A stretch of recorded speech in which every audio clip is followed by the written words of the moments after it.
I'm going to give you the most practical tool set that you can use starting today. And I call these the ends of numbing out. When I say ends, I mean the letter N, and there are 3 of them. The first is notice. The second N is name. And the third N is next, as part of a phrase, what's next? I'm going to break those each down for you. The first N of numbing out is we notice. In the moment when you are engaging in numbing behavior, let's say you are on that Instagram loop and you just can't seem to stop and you're in that haze and suddenly you kind of surface a bit and you're like, oh no, how long have I been scrolling? I must have been here forever. And you're starting to feel that negative stress and blame coming up, which is honestly not going to help you stop the behavior. Instead of going down that spiral, I want you to simply notice it. Call it out for what it is. You can even say quite clearly, I am numbing out, or this is a numbing behavior. I think even that one has less of an attachment to it. So that's the first N, notice. Notice you are engaging in a numbing behavior. The second N is name. Once you've noticed a numbing behavior, I need you to name 2 things. Name the feeling, name the need.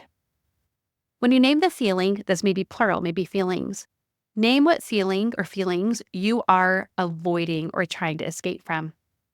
This is a good way for you to check in with yourself to see, what am I trying to numb out from? Am I feeling stressed? Am I feeling anxious? Am I feeling lonely?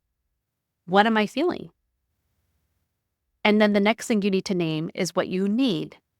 That goes back to the earlier question I asked, right? But this is how we can do it in the moment. And again, you might be surprised. Maybe you're like, I need to read a book, or I need to read a magazine, or I need to call my friend.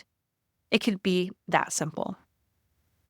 Now, just so you know, knowing what you are avoiding and naming what you need doesn't mean you then just go do that thing. That's going to come later on. I'm going to teach you more about that.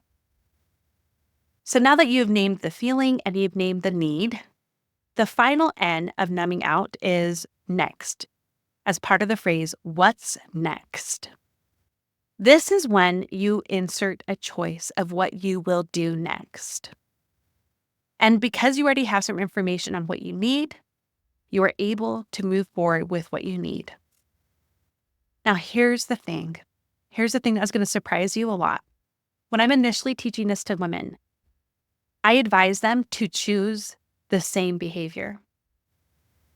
So if you are gaming and it's gone out of hand and you notice it, you name the feeling, you name the need, and you know what you need is a nap instead of gaming.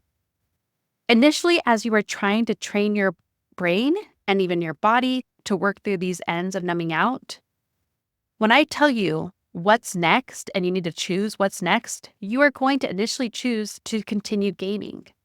But you're going to choose it in a way that it is intentional, and therefore it will feel better because intention changes the effect. That's the power of choice. Another reason why you do this is because you are just training your brain right now. You will never be willing to start with the first N of numbing out, noticing that you are engaging in a numbing behavior. When you know, that means you're going to have to stop. That's just humanity. That's just how our brains work. So you have to trick your brain into just being willing to first notice it. And after that, to gradually start naming things. And even then, gradually getting to the point where you can choose what's next and actually do something different. So when you do the same behavior and it's intentionally chosen, it will feel different, like we already talked about.